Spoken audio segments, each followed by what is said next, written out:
Doctor BR Ambedkar Konaseema జిల్లా P Gannavaram నియోజకవర్గం లంక గ్రామ విద్యార్థులకు లైఫ్ జాకెట్లను కార్మిక శాఖ మంత్రి వాసంశెట్టి సుభాష్, పి గన్నవరం శాసనసభ్యులు గిడ్డి సత్యనారాయణ అందజేశారు. ఇక్కడ వశిష్ఠ నది మీదుగా ప్రతిరోజు విద్యార్థులు నాటుపడవపై ప్రయాణం సాగిస్తూ ఉండడంతో స్థానికులు తెలిపిన సమాచారంతో మంత్రి, ఎమ్మెల్యే ధన సాయంతో సుమారు 50 మంది విద్యార్థులకు లైఫ్ జాకెట్లు అందజేశారు. బిఆర్ అంబేద్కర్ కోనసీమ జిల్లా పి గన్నవరం లంకల గన్నవరంలో కొంతమంది విద్యార్థులు సుమారు 48 మంది చదువుకుని అయోధ్య లంక నుంచి ఇక్కడికి రావటం, మరి వాళ్ళు ఈ యొక్క నది దాటి ఇటు రావటం, మరి ఏదైనా ప్రమాదం సంభవించవచ్చు.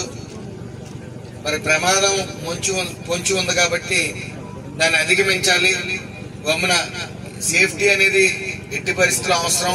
మన రోడ్డు మీదకి వెళ్తున్నప్పుడు హెల్మెట్ పెట్టుకునే వెళ్ళండి అని చెప్పి ఎన్నిసార్లు చెప్పినా సరే తరచుగా మనం చూస్తూ ఉంటాం, ఎక్కువ పెట్టుకోరు.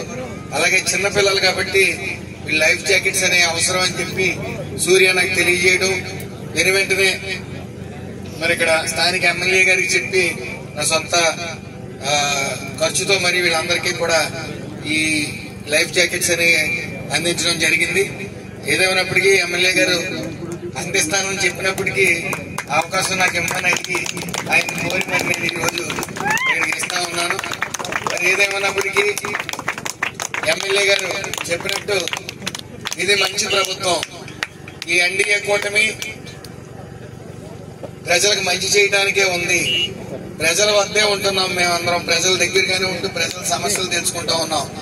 అలాగని ఈ వైసీపీ నాయకులు పూర్తిగా డైవర్ట్ పాలిటిక్స్ పాల్పడతా ఉన్నారు. ఏదైతే సంక్షేమం అభివృద్ధి సంపాడులో జరుగుతూ ఉందో ఈ సంవత్సరం నుంచి వాటిని ఓర్వలేక ఒక తప్పుడు మెసేజ్లు లేకపోతే డైవర్ట్ పాలిటిక్స్ చేస్తా ఉన్నారు. ఏదేమన్నప్పటికీ గత 5 ఏళ్లు నిర్లక్ష్యం వల్ల ఈరోజు అభివృద్ధి అనేది గత 5 ఏళ్లు, సంక్షేమం అనేది గత 5 ఏళ్లు అన్ని వ్యవస్థల్ని కొట్టడమే కాక చిన్నాభిన్నం చేసిన వైనం మొత్తం రాష్ట్ర ఆర్థిక పరిస్థితిని చిన్నాభిన్నం చేశారు. ఏదేమైనప్పటికీ ఈ మంచి ప్రభుత్వం వచ్చిన తర్వాత ప్రజలందరూ సంతోషంగా ఉన్నారు. అందరం కూడా కలిసిగట్టిగా ఏదైతే 2024లో అద్భుతమైన 94% స్ట్రైక్ రేట్ తో ప్రజలు ఈ ప్రభుత్వాన్ని ఆహ్వానించారో అలాగే అందరం కలిసి వెళ్లాలని వెళ్తున్నామని